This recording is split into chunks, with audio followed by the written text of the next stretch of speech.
The royal family's unwavering loyalty to the country and the British people is an inspiration in times of crisis.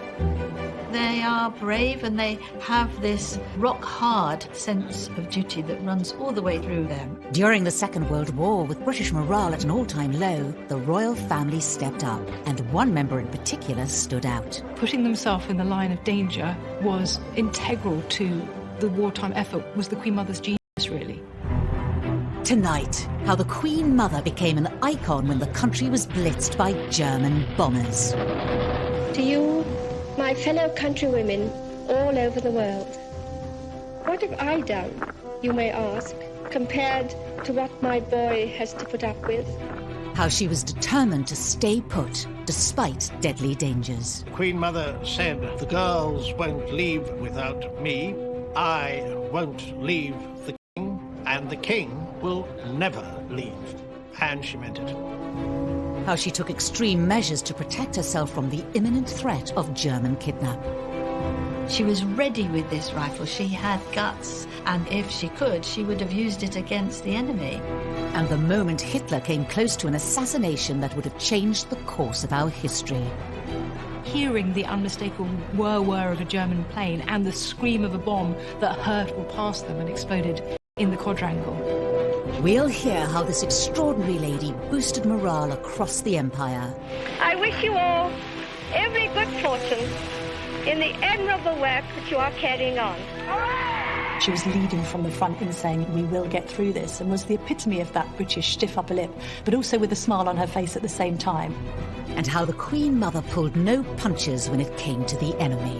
She made sure that everybody knew that she was practicing killing Germans by killing rats. Hitler famously called the Queen Mother the most dangerous woman in Europe. She actually ended the letter, "Tinkety-tonk, old fruit, and down with the Nazis." The royal family are figureheads for the morale of the nation, through good times and bad. A crisis is really when the monarch has to earn his or her butter.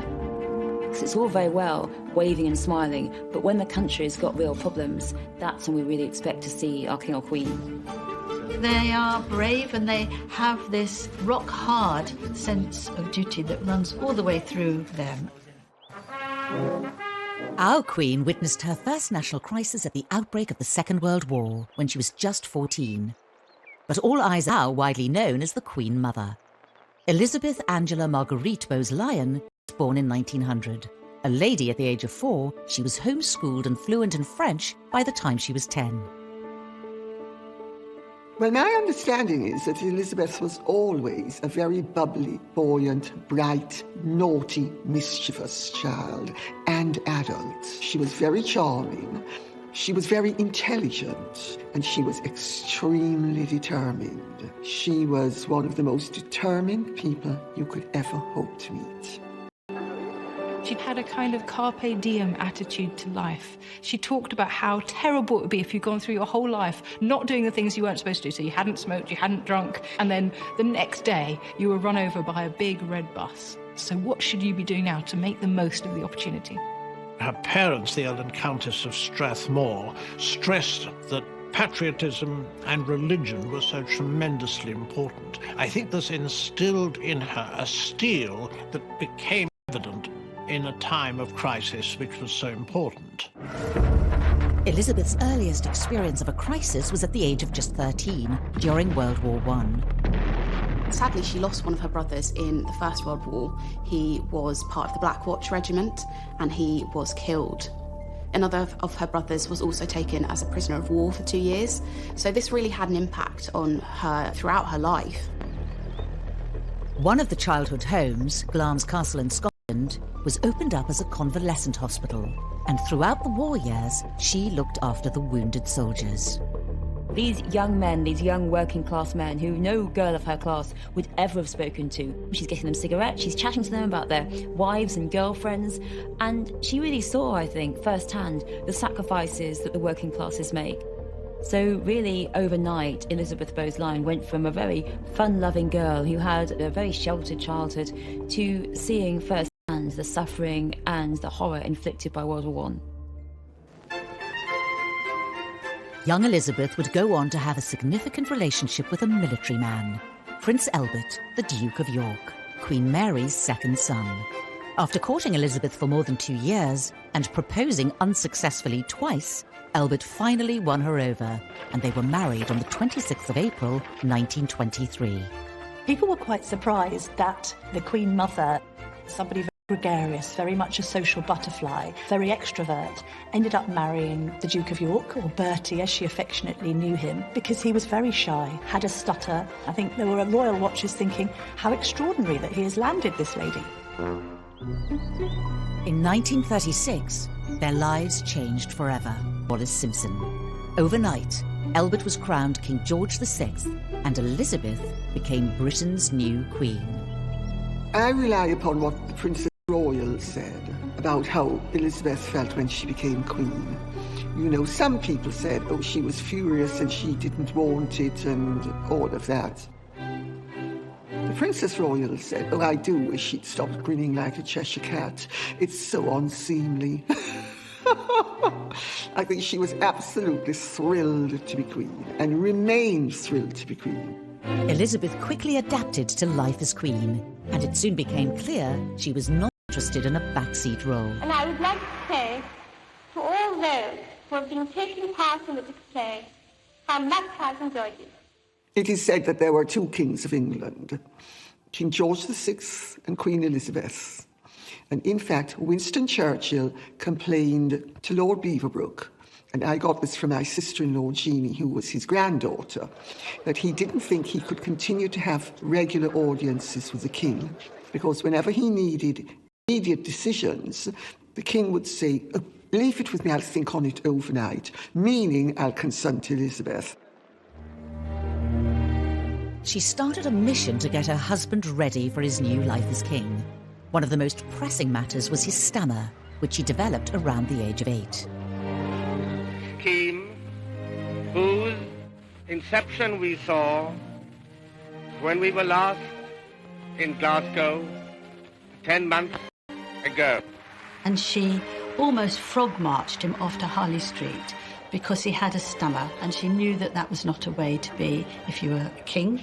And he saw someone called Lan or Logue who helped him overcome his stammer. And she helped him too. He had to do exercises every day. So she built up his confidence. She bucked him up when he had to go and see members of the public, which he found so daunting. Lord Halifax actually described her as a steel hand in a velvet glove. And above all, I suppose, she gave him love, and he flourished because of her love. She made it possible for him to find the inner strength that was needed. And she inspired him, and she taught him how to connect with the people in a way that was really, really important for the years that followed. Public opinion across the empire remained at an all-time low from the abdication crisis. But the monarchy was about to be faced with their biggest emergency in history. For the second time in the lives of most of us, we are at war. On September the 3rd, 1939, Britain declared war on Germany, and King George and Queen Elizabeth were catapulted into the centre of a huge international crisis. When we think back to the King's speech and the idea of George VI having to step up, we must also look at the fact that his wife was forced to do exactly the same. And that was despite huge concerns about their own role and her own concerns about her husband being king and how he would cope with that during wartime. The Queen Mother was seen as Britain's secret weapon in the war. She had two roles. One was to help her husband, King George VI, and one was to be herself. It was a role that she seems to have been made for. 4 months into the war, rationing was rolled out across every household in Britain. Restrictions were placed on the purchase of all kinds of food produce, including meat, bread and dairy. The royal family led by example, and under Elizabeth's influence, they faced the struggles of war alongside their people. The Queen Mother had these strict rules for wartime economy. So at Windsor Castle, there wasn't much heat. I mean, it was so cold that the women were forced to wear their furs inside, cover themselves with blankets. There was a single bulb in each room. The royal family had ration books like everyone else. They had clothing coupons. One very touching story There were national appeals for aluminium because it was needed to make the planes, and the Queen Mother encouraged her daughters, Elizabeth and Margaret, to give up their saucepans that they had in their Wendy house. The Queen felt very strongly that she had to show they were all in there together. When Churchill came to visit, he was taken aback by the fact that the Queen Mother had instigated the palace to react positively to rationing. He was given some sandwiches and he said they were disgusting, and were they filled with sawdust? The Queen Mother was a very determined woman, and she was very tough, and it's very clear that this adherence to these strict rules during wartime came from her. A year and a half into the war, things took a dramatic turn for the United Kingdom. The 7th of September 1940, the Luftwaffe attacked London, leaving 430 dead, a day that would become known as Black Saturday. The Battle of London, which began with strong forces of Nazi bombers attacking the capital at night, led to a big fire on the waterside early in the onslaught. It marked the start of the Blitz, and over the next 57 days, the country repeatedly came under attack by German aerial bombers. The main aim was areas where the Third Reich felt there would be industrial production, and so we're looking at docks, we're looking at factories. In just 9 months, over 40,000 people died, and up to 139,000 were wounded. Over 1 million homes were destroyed. Churches, historic houses, museums, the Commons in the House of Parliament was destroyed. And so there was a sense in which the city, particularly the capital city, on Britain. The idea that you could be bombed to smithereens at home, war had never been like this before. It would always been overseas, now it was at home, and the home was threatened, and the suffering was really unimaginable. London was bombed more heavily than anywhere else. The Luftwaffe destroyed a third of the capital. On the morning of the 13th of September, they set their sights on the city's prime target, Buckingham Palace. She describes these plumes of dust, the horrendous noise, and like any other families facing a similar situation at the time, that scrabble to find out if anyone had been injured.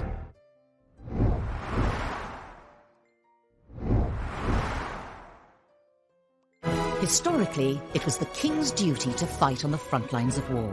The last to do so was George II in 1743, during the War of Austrian Succession. Traditionally, the role of a monarch was to be a warlike figure, to actually be a war leader.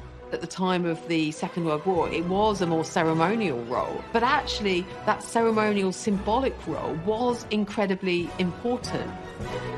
A hands-on monarch was crucial in boosting the mood of a war-torn nation. Once again, we have been forced into war. We have all a part to play, and I know you will not fail in yours. Only when we have won through to an enduring peace shall we be free to work unhindered for the greater happiness and well-being of all mankind. The Queen Mother, then Queen Elizabeth, was ready to fulfill her duties, even if that meant putting herself in danger. As the death toll continued to rise, politicians expressed concern, not just over the royal family remaining in their home, but staying in the country. The Queen Mother's personality was one of defiance. She was tough, she was resilient. Churchill was advising her to flee to Canada. It was actually advised by the Cabinet Office at the beginning of the war and advised again by Churchill at the time of the Blitz. The Queen Mother said, "The girls won't leave without me. I won't leave the King, and the King will never leave." And she meant it. It was troubling to Churchill, it was troubling to ministers who had advised them, like other aristocrats, to flee and leave the country. But they defied that. Elizabeth had a great amount of influence over her husband. I don't think he would ever have left the country. He'd have seen it as his role to stay. But I do think that he did consider that Elizabeth and his daughters should go, and she was determined that she should stay, and also that the princesses should stay as well. Elizabeth knew exactly what she was doing. Press reports of the family remaining at the palace portrayed a powerful message to both the enemy and the people at home. The resistance and of British pride. The message was that things weren't that bad. They couldn't be that bad if the King and Queen were still here. So it's very much a sense that they were saying, we are in it with you. This is a narrative of shared suffering. And it's amazing what people can endure if there's a sense of equity about the distribution of the suffering. And so understanding that, putting themselves in the line of danger was integral to the wartime effort was the Queen Mother's genius, really. Well, I think there was a very strong propaganda message to the royals staying put. It was very much this sense of we will not be defeated. Refusing to leave the most iconic building in the country was a tactical move, but it left the family and their staff vulnerable to attack from the Third Reich. It was a huge risk for the royal family to stay in London at the time of the Blitz. Just like today, the royals are a target. To be able to take one of them out, that would have been a morale boost for the Germans, but it also would have knocked the morale of the Brits as well.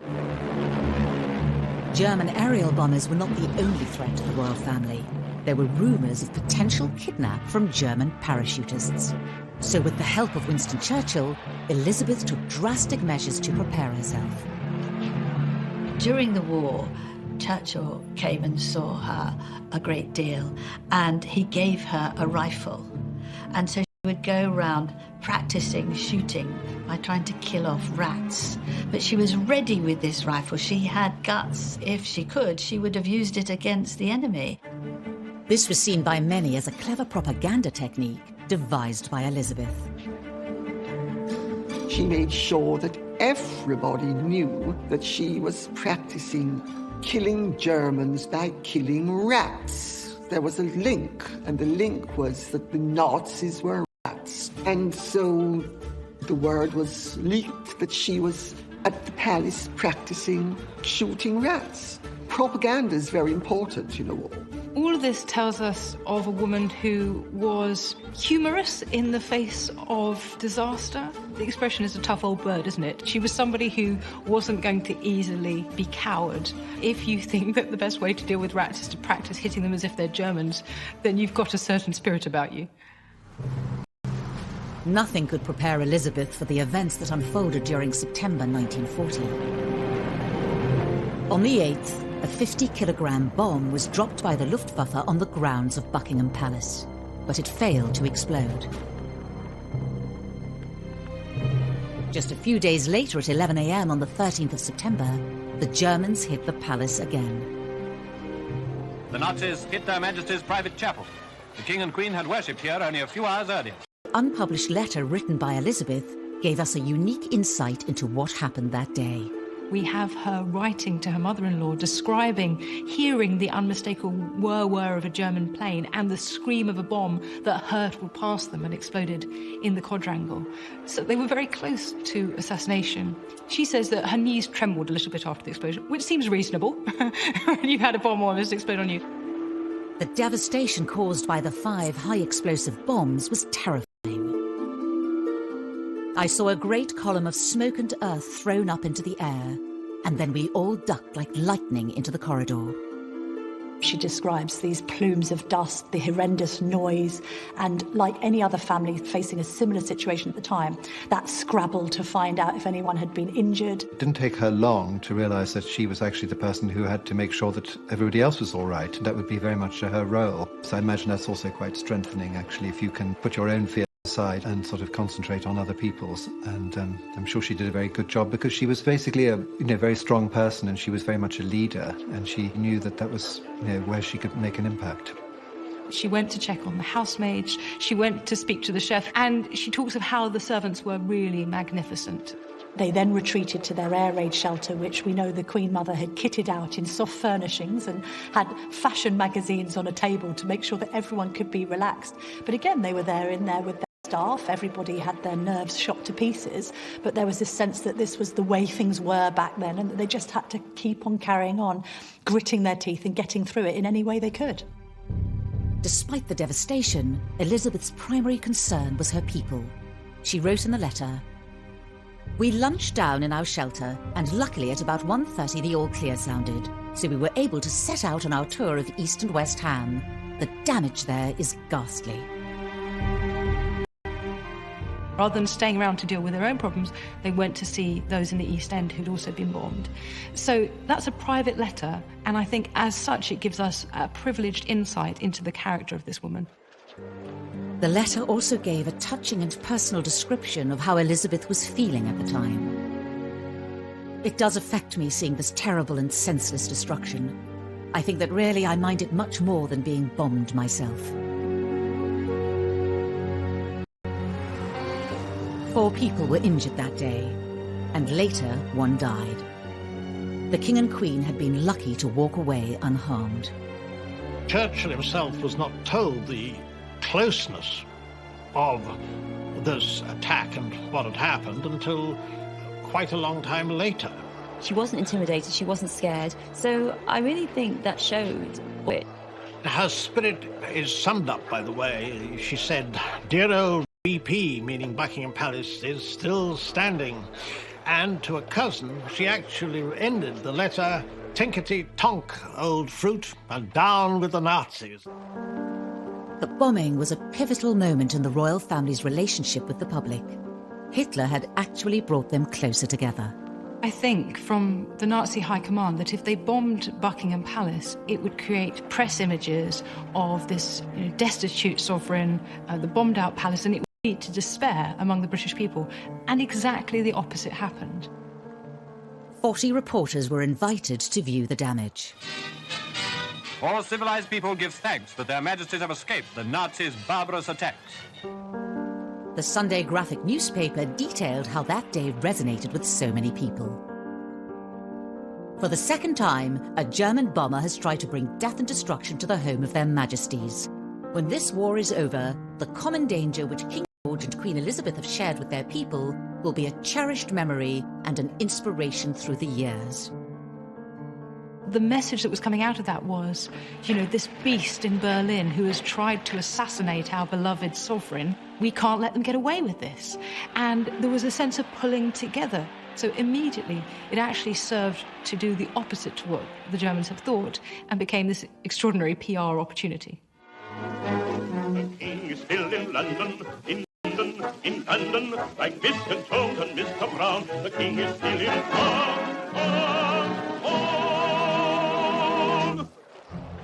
Sharing in the horrors of the Blitz by staying put at the palace was just the start. Elizabeth forged herself a new role and became an inspiration on the streets of war-torn Britain. There were times when the Queen Mother was putting her arm around people, physically comforting them through this horrific time. She was by her husband's side, but really was hugely influential, and it was almost more her than him that became the figurehead at this time of great national crisis.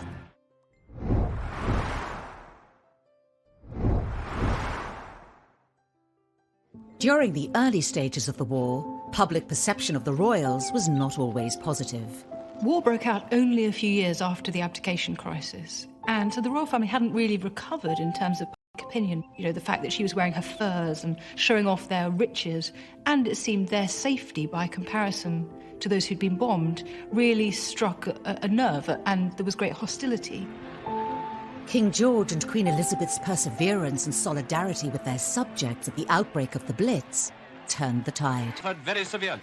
The royal visitors were wholeheartedly welcomed everywhere they went, and everywhere they went, their majesties saw and admired the spirit of the people.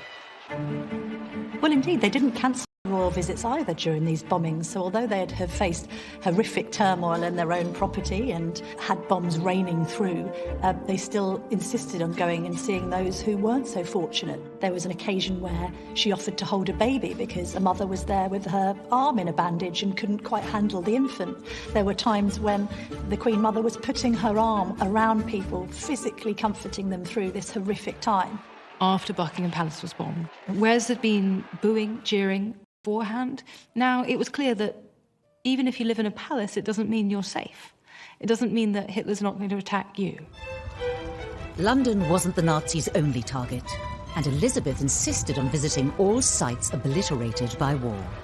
Of course, the Germans didn't simply just bomb London, they bombed other parts of the country, and the Queen Mother would go there. She was this kind of on-the-spot task force figure that would go and rally people and sympathise and empathise. They were very much at the forefront of this charm offensive to just try and keep smiles on faces, try and keep morale up, and they did that well beyond the confines of Buckingham Palace and went all over the country doing it.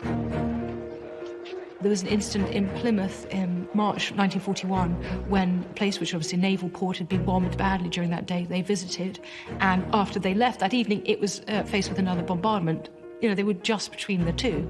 So this was a dangerous strategy, but an important one because it gave the message that they weren't cowards, that British people weren't cowards, that they weren't a cut above the British people. They would go and put themselves in these places, and that they cared about the suffering of their people.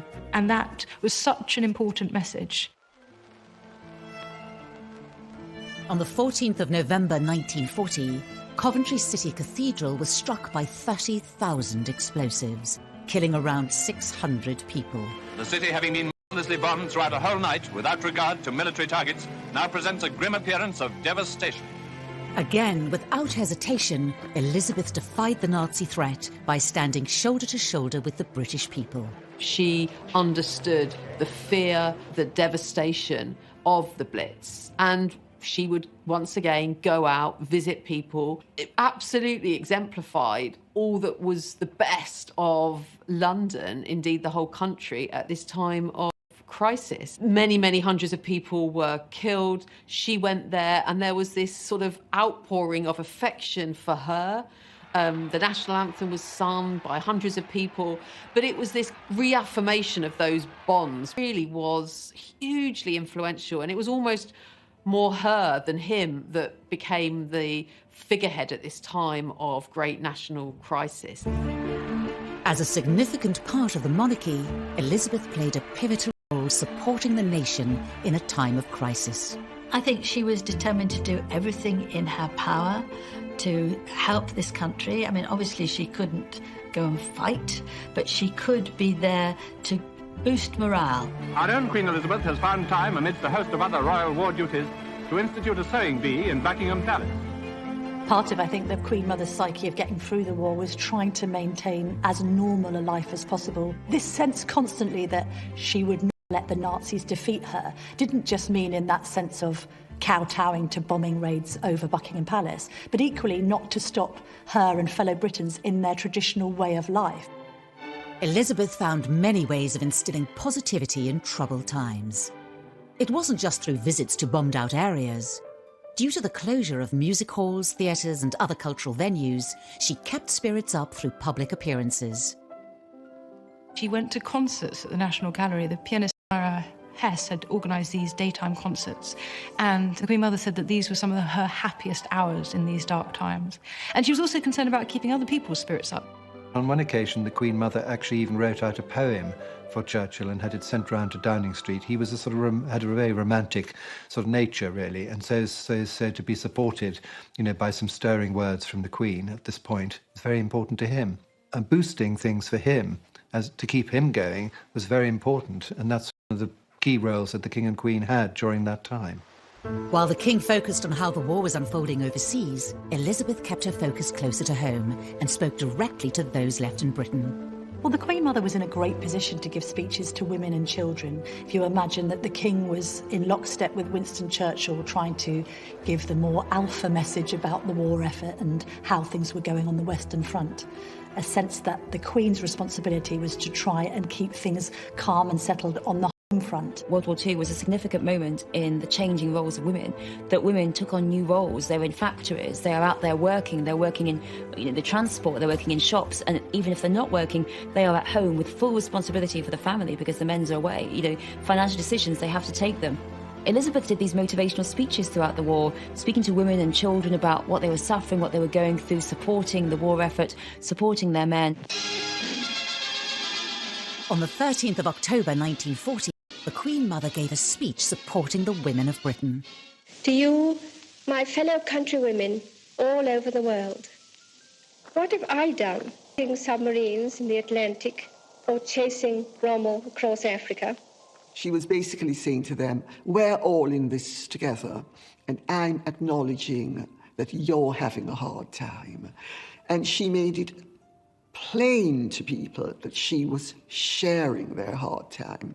In your different spheres, you have done all that he has done, and endured all that he has endured.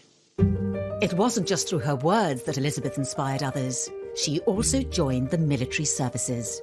The Queen Mother became the Commandant-in-Chief of a number of services like the Auxiliary Territorial Service, the Women's Auxiliary Air Force, the Royal Naval Service, the Women's Royal Naval Service. So much of the communications from the royal family during the war was intended to say, we are like you. I'm joining up to these things in support of the men, just as you are doing.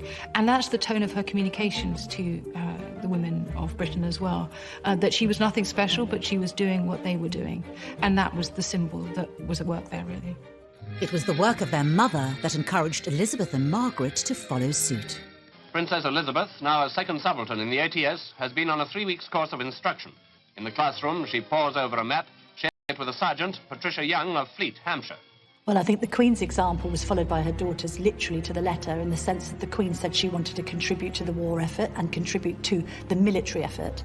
And Princess Elizabeth particularly looked at this example and said, OK, well, I shall also sign up. So she signed up to the ATS, the Auxiliary Territory Service, and she qualified to drive trucks, and she made her own contribution. I think eyebrows were raised at the time, this idea of a future Queen taking the risk of helping to serve on the home front, but the Queen wanted to do it, and I think she was largely empowered to do so because she observed her mother.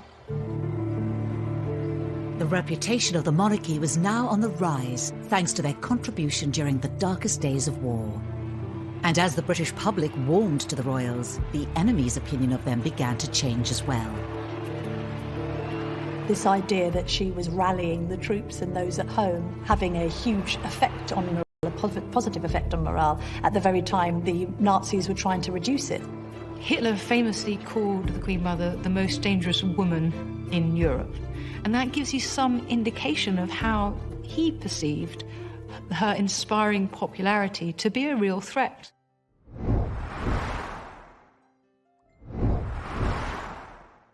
Tôi về thuở xa xưa bay cao cùng cánh diều đùa chơi với đám bạn hồn nhiên ngày thơ vui đùa ngày tháng để lòng tôi hân hoan vì trời mây ngày xưa dấu yêu.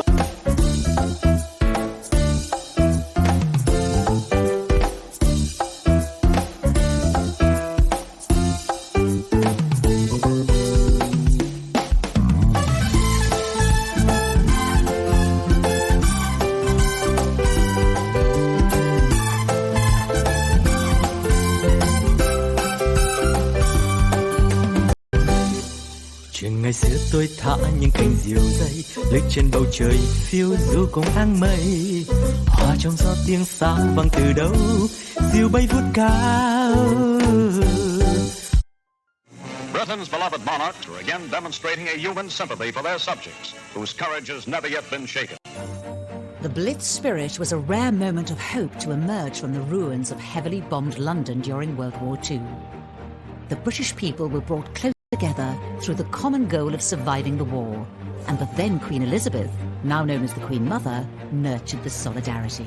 The Queen Mother was a key part of Blitz spirit. She really felt that it was her job to give hope. It was her job to go and see people and say, it will be better. And I think she knew that it meant so much to people for her to go out there. Elizabeth was at the forefront of raising the nation's spirits during the war. But in the dark days of the Blitz, would even her best efforts have an impact? Well, I think the Brit spirit and this idea of keep calm and carry on is very much exemplified in the Queen Mother. That sense of putting duty first, of being visible, of trying to connect with the public, because you are a figurehead on one hand, but also taking this role as mother of the nation. The Queen Mother was this kind of on-the-spot task force figure that would go and rally people. It just gave everybody a sense of hope, a sense of optimism, a sense of strength. And indeed, the Ministry of Supply, when they did figures afterwards of productivity on days after visits from the King and the Queen, productivity would increase. I wish you all every good fortune in the admirable work that you are carrying on. People had had a lift. People were re-energised again, and it was that the Queen Mother really did bring to the war effort. Elizabeth's unsinkable optimism and rabble-rousing character was well received on the home front, but also felt keenly behind enemy lines. Hitler famously called the Queen Mother the most dangerous woman in Europe, and that gives you some indication of how he perceived her inspiring popularity to be a real threat, that actually it would continue to encourage British people to keep going in the face of what looked like certain defeat. It is not putting a smile on their face. I'm sure the Queen Mother loved the notion that Adolf Hitler dubbed her the most dangerous woman in Britain. This idea that she was rallying the troops and those at home and having a huge effect on morale, a positive effect on morale. She was wonderfully defiant. That can't have gone down at all well in Nazi headquarters, I wouldn't have thought.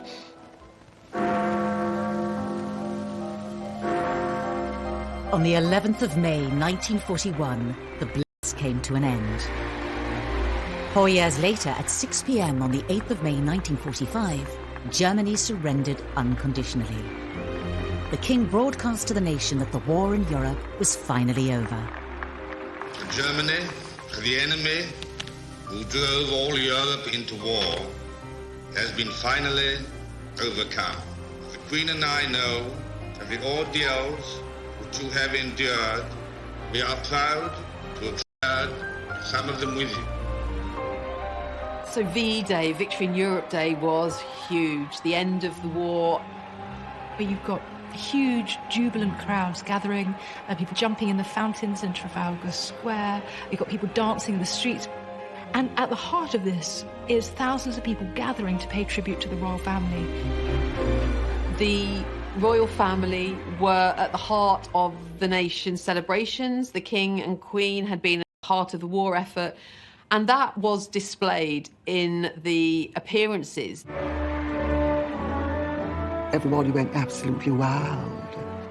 The King and Queen were called onto the balcony 8 times. They were there sometimes with their daughters, sometimes with Sir Winston Churchill. People went crazy. It was the most wonderful, wonderful day. The average Briton were calling for the King and Queen because they absolutely perfectly embodied the spirit of the nation.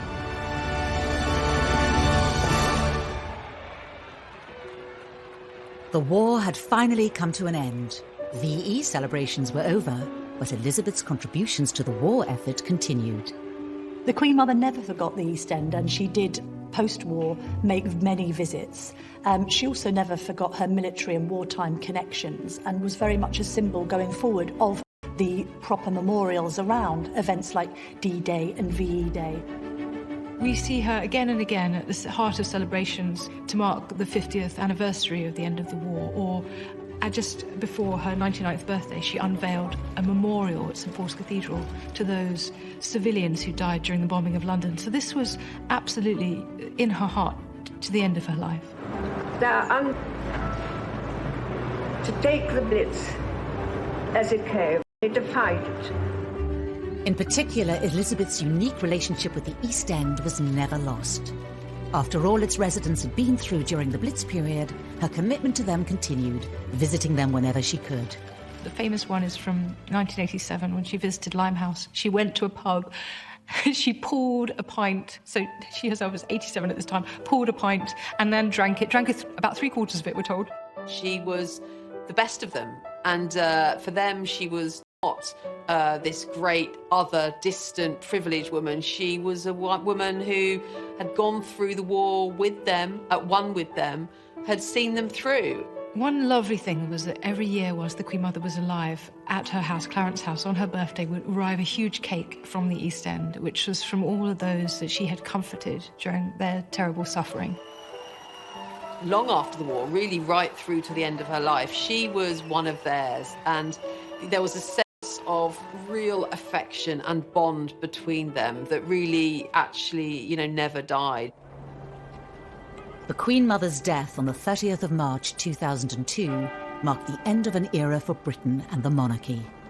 I remember it very clearly, a sort of terrible feeling of loss when she went. There was a feeling that somehow a tremendous sort of spirit, who had been still very visible right up to the end, had suddenly left us, and that was very sad. I think that everybody who remembers the Queen Mother remembers her affectionately. And there was this great outpouring when she died. She had lived a long life, 101 years, but she was a great loss. And the only thing that we can take from that as a silver lining is that so much of what she exemplified in her life has since been adopted by the younger royals.